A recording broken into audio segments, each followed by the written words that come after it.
Welcome, here I've got SONY Xperia 1.3 and I'm gonna show you how to turn on and off the location tags in the camera basic mode at this device.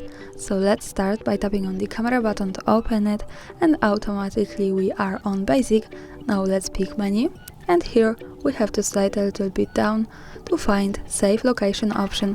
It allows us to save the information about the place where we take a picture in the details about it.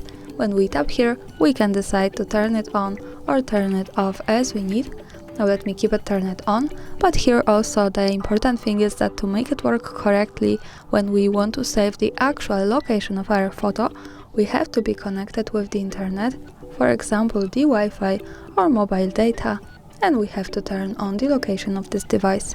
So remember about these two parameters to make it work. Now let me keep turned on all of these settings. Let's move back to the camera to take a photo.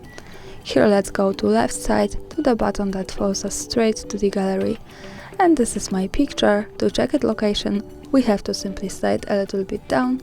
And as you can see here, we get access to more details with the map and the full address. So greetings from Kraków, Poland. That's all, thanks for watching, subscribe our channel and leave the thumbs up.